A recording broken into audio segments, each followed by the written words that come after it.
ഇവർ വൈദ്യരാൽ സീരിയലിലെ അജയ് ഇങ്ങനെ ഒറ്റയ്ക്ക് പുറത്ത് നിൽക്കുന്ന സമയത്ത് ആൽഫ്രഡ് വന്നിട്ട് പറയും, അത്രയ്ക്ക് വേണ്ടായിരുന്നോ, കുറച്ച് കടുത്തു പോയെന്ന് തോന്നുന്നു, ഡോസ് ഇച്ചിരി കൂടി പോയെന്നൊരു സംശയം. അജയ് പറയും, ഡോസ് കൂടിയിട്ടൊന്നുമില്ല, കുറഞ്ഞു പോയെന്ന് എന്റെ സംശയം. ഇപ്പൊ പറഞ്ഞിട്ടില്ലായിരുന്നെങ്കിൽ എല്ലാം കൈവിട്ട് പോയേനെ.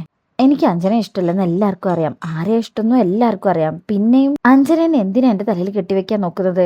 ആൽഫ്രഡ് വയ്ക്കും, ഇതോടെ അവര് ഇതൊന്ന് പിന്മാറുന്നു നിനക്ക് തോന്നുന്നുണ്ടോ? അവരെല്ലാരും നിന്നിൽ സമ്മർദ്ദം ചെലുത്തും, വൈകാരികമായി നിന്നോട് സംസാരിച്ച് നിന്നെ വീഴ്ത്താൻ നോക്കും, നിന്നെ അനുസരിപ്പിക്കാൻ എന്ത് ചെയ്യാൻ അവര് മടിക്കില്ല. അജയ് പറയും, അതെനിക്കറിയാം, ഈ കാര്യത്തിൽ ഒരു വിട്ടുവീഴ്ചയ്ക്ക് ഞാൻ തയ്യാറല്ല, ആരെന്ത് പറഞ്ഞാലും ശരി, എനിക്ക് ഇഷ്ടമല്ലാത്ത വിവാഹത്തിന് ഞാൻ നിന്നു കൊടുക്കില്ല. ആൽഫ്രഡ് പറയും, അപ്പൊ അടുത്ത നീക്കം നിന്റേതായിരിക്കണം, അവരെന്താ ചെയ്യാന്ന് നോക്കാതെ നീ നിന്റെ നീക്കങ്ങൾ നടപ്പിലാക്കണം. അജയ് പറയും, എനിക്കതറിയാം, ഈ കാര്യത്തിലെ ഒരു വിട്ടുവീഴ്ചയ്ക്ക് ഞാൻ തയ്യാറല്ല, എന്ത് സംഭവിച്ചാലും ഈ വിവാഹത്തിന് ഞാൻ നിന്നു കൊടുക്കില്ല. ആദ്യം മുത്തശ്ശിയുടെ വിഷമം മാറ്റണം, അവരെ വിഷമിപ്പിച്ചതിലെ എനിക്ക് നല്ല വിഷമമുണ്ട്. എന്ത് ചെയ്യാനാ, എന്റെ പ്രണയം ഉപേക്ഷിച്ച് അഞ്ജലിയെ വിവാഹം കഴിക്കുക, അവരുടെ സന്തോഷത്തിന് വേണ്ടി അത് ചെയ്യാൻ എനിക്ക് കഴിയില്ല. അല്ല, നീ എന്റെ കൂടെ ഉണ്ടാവില്ലേ? എന്ത് ചോദ്യടാ, നിന്റെ കൂടെ ഞാനില്ലേ, ഏത് കാര്യത്തിനും നീ ധൈര്യമായിട്ടിരിക്കേ എന്നിങ്ങനെ അജയോട് പറഞ്ഞ അജയ് ചേർത്ത് പിടിക്കാട്ടോ ആൽഫ്രഡ്. ശേഷം പിന്നീട് കാണിക്കുന്നത് പിറ്റേ ദിവസം രാവിലെ സംഗീതയും മാധവനും ഹാളിൽ ഇരിപ്പുണ്ട് കേട്ടോ, ഒന്നും മിണ്ടുന്നില്ല, എല്ലാവരും വിഷമത്തിലാണ്. അഞ്ജനയും അതുപോലെ ഭവാനിയും അകത്ത് ഇങ്ങനെ വിഷമിച്ചിരിക്കുകയാണ്. ശേഷം അനുപമ ഇങ്ങനെ പുറത്ത് നിൽക്കുമ്പോൾ ഒരു കാറ് വരിക കേട്ടോ, ആ കാറ് ഒരു ടാക്സി കേട്ടോ. എന്താ അവിടെ? മുത്തശ്ശി വിളിച്ചിട്ട് വന്നതാ, റെയിൽവേ സ്റ്റേഷനിൽ കൊണ്ടുവിടാൻ പറഞ്ഞു. ഇത് കേൾക്കുന്ന അനുപമ ഒന്ന് ഞെട്ടും, മുത്തശ്ശിക്ക് എന്തിനിപ്പോ റെയിൽവേ സ്റ്റേഷനിൽ എങ്ങോട്ട് പോവാനാ, ഇവിടെ ഒരുപാട് കാറുണ്ടല്ലോ എന്നൊക്കെ ഇങ്ങനെ ആലോചിക്കും കേട്ടോ. അതിനുശേഷം പിന്നീട് കാണിക്കുന്നത് മുത്തശ്ശി ഇങ്ങനെ മുത്തശ്ശിന്റെ ഫോട്ടോ നോക്കി സങ്കടത്തോടെ, ഞാൻ ഈ വീട് വിട്ടു പോവാണേ, എന്റെ വാക്കിനിപ്പോ ഇവിടെ ആർക്കും ഒരു വിലയില്ല, ആദ്യമല്ല ഞാൻ പറയുന്നതായിരുന്നു എല്ലാവർക്കും അവസാനത്തെ വാക്ക്, ഇനി ഞാൻ ഇങ്ങോട്ട് തിരിച്ചു വരില്ല, ഞാൻ എങ്ങോട്ടെങ്കിലും പോവാണ്, എവിടെങ്കിലും കിടന്ന് മരിക്കണം, അത് കഴിഞ്ഞാൽ എനിക്ക് അങ്ങോട്ട് എത്താലോ എന്ന് പറഞ്ഞിങ്ങനെ സങ്കടത്തോടെ കരയാട്ടോ. അങ്ങനെ വീട് വിട്ട് ഇറങ്ങി പോവാൻ തീരുമാനിച്ചിരിക്കുകയാണ് സൗഭാഗ്യവ്രത മുത്തശ്ശിട്ടോ. ശേഷം പിന്നീട് കാണിക്കുന്നത് അനുപമ സംഗീതയോടും മാധവനോടും വന്നിട്ട് ടാക്സി വന്നിട്ടുള്ള കാര്യം പറയണേ, മുത്തശ്ശി വിളിച്ചിട്ട് വന്നതാണെന്ന് പോലും, എങ്ങോട്ടോ റെയിൽവേ സ്റ്റേഷനിലേക്ക് പോകാനാണെന്ന് പറഞ്ഞു. ഇത് കേൾക്കുന്ന അവരും ഞെട്ടിപ്പോകുന്നുണ്ട് കേട്ടോ. വേഗം മുത്തശ്ശിയുടെ അടുത്തേക്ക് പോകുമ്പോ ഉണ്ടാവും സൗഭാഗ്യ മുത്തശ്ശി അവിടുന്ന് ഇറങ്ങി പോകുന്നേ. ഇവരിത് കണ്ട് അമ്മേ എന്ന് വിളിച്ച് പിന്നാലെ ഞെട്ടിലൂടെ പോവാട്ടോ. അപ്പോഴേക്കും മുകളിൽ നിന്ന് അഞ്ജനയും ഭവാനിയും അതുപോലെ അജയും വരികയാണ്. എല്ലാവരും ഒന്ന് ഞെട്ടുന്നുണ്ട് കേട്ടോ.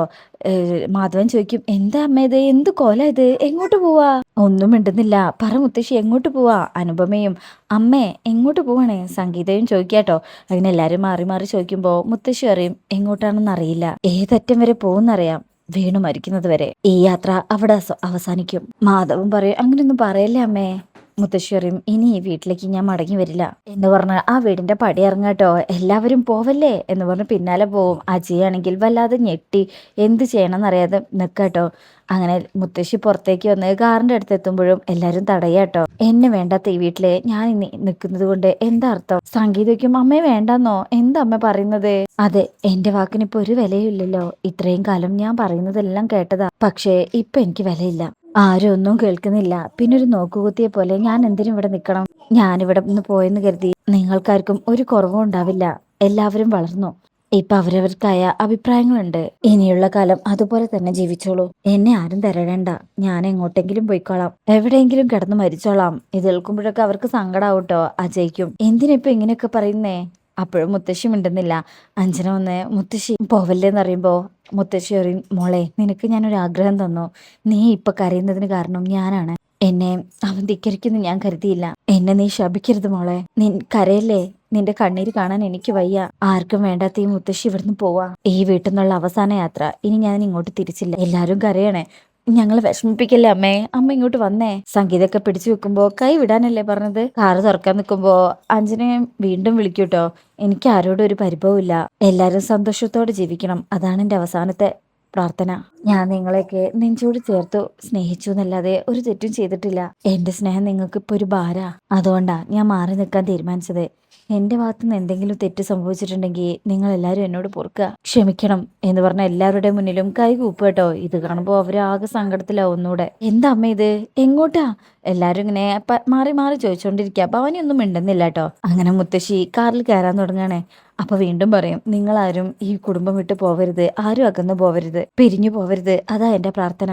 വാ പോവാം എന്ന് ഡ്രൈവറോട് പറയുമ്പോൾ ഡ്രൈവർ കാറിൽ കയറും. അങ്ങനെ മുത്തശ്ശി കാറിൽ കയറാൻ നിൽക്കുമ്പോ മുത്തശ്ശി എന്ന് വിളിച്ച അജയ് അങ്ങോട്ട് വരും. മുത്തശ്ശി പോയാൽ ഈ വീടില്ല, ഞങ്ങളും ഇല്ല, ഞങ്ങളെ അനാഥരാക്കി പോകരുത്. മുത്തശ്ശിയെ നഷ്ടപ്പെടുന്നത് എന്റെ ജീവൻ നഷ്ടപ്പെടുന്ന പോലെയാ.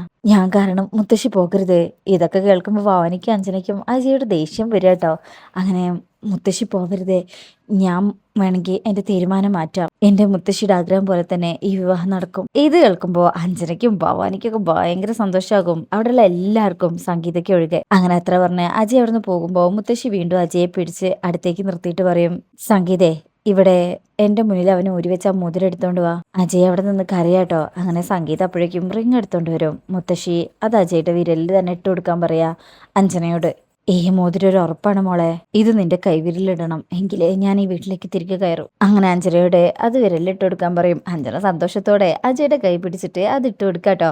അജയ് ഇങ്ങനെ ഒരു യാന്ത്രികമായിട്ട് നിന്ന് കൊടുക്കണേ. അങ്ങനെ എല്ലാവരും നല്ല സന്തോഷത്തിലാട്ടോ, അജയും സംഗീതയും ഒഴികെ. അജയ്ക്കാണെങ്കിൽ നല്ല വിഷമമുണ്ട്. പിന്നീട് കാണിക്കുന്നത് ഭവാനി അഞ്ജനയും റൂമിൽ പോയിട്ട് മദ്യസേവ നടത്തണേ. ഭവാനി തന്നെ മോൾക്ക് ഒഴിച്ചു കൊടുക്കുക. അഞ്ജന പറയും, അമ്മേ ഇത് ശരിക്കും ആഘോഷിക്കേണ്ട ദിവസം. ഭവാനി പറയും, അതെ, ഇന്ന് ആഘോഷിക്കാതെ പറ്റില്ല, എത്ര വർഷങ്ങൾക്ക് ശേഷാ ഇങ്ങനെ മനസ്സ് നിറഞ്ഞ് ആഘോഷിക്കുന്നേ. അഞ്ജന പറയും, ഈ ദിവസം ഞാൻ ഒരിക്കലും മറക്കില്ലമ്മേ. ഭവാനി പറയും, ആ കിളവി വെച്ച ചെക്ക ഇന്ന് എല്ലാം മാറ്റിമറിച്ചത്.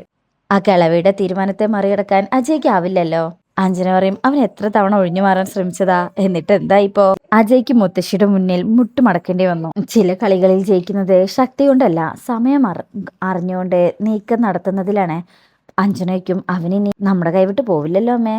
ഇപ്പോഴാണ് അവൻ ഏറ്റവും വലിയ കുരുക്കിൽ പെട്ടത്. നിന്റെ അച്ഛമ്മയുടെ വാക്കിനെ അവനിനി തള്ളിക്കളയാൻ പറ്റില്ല, അതാണ് നമ്മുടെ ശക്തിയും. അഞ്ജന അറിയും, അപ്പൊ നമ്മൾ ജയിച്ചല്ലേ. ഭവാനി അറിയും, എന്താ സംശയം, ആദ്യ റൗണ്ട് ജയിച്ചു, അവസാനം വിസിൽ മുഴങ്ങാൻ ഇനിയും സമയം ബാക്കിയുണ്ട്. അഞ്ജന പറയും, എന്റെ ജീവിതത്തിലെ സന്തോഷം നിറഞ്ഞ ദിവസമാണെന്ന്. ഭവാനി അറിയും, അതെ, ഇന്നത്തെ സന്തോഷം ഇന്നത്തേക്കുള്ളത്, നാളെ മുതൽ ശ്രദ്ധയോടെ മുന്നോട്ട് പോകണം, ഒരു അശ്രദ്ധയും പാടില്ല.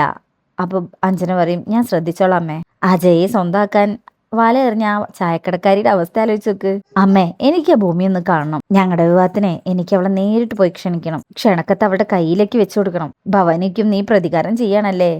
അഞ്ജന പറയും, അതെ, അജയ് എനിക്കുള്ളതാണ്, അവളുടെ കണ്ണിലേക്ക് നോക്കി എനിക്കത് പറയണം, ആ സമയം അവളുടെ മുഖത്തുണ്ടാവുന്ന ഭാവം എനിക്ക് കാണണം, അവളുടെ കണ്ണീര് എനിക്ക് കാണണം. അപ്പോ ഭവാനി പറയും, നിന്റെ ഈ സന്തോഷം തന്നെയാ അവൾക്കുള്ള ഏറ്റവും വലിയ മറുപടി. നിന്റെ നല്ല ഭാവിക്കായി, നമ്മൾ ഇതുവരെ നടത്തിയ പോരാട്ടങ്ങൾക്കായി, അതിനു വേണ്ടിയാ ഈ ആഘോഷം എന്ന് പറഞ്ഞുകൊണ്ട് അവരിങ്ങനെ ആ മദ്യം വീണ്ടും കുടിച്ചുകൊണ്ടിരിക്കട്ടോ. അവിടെയാണ് ഈ ഭാഗം കഴിയുന്നത്.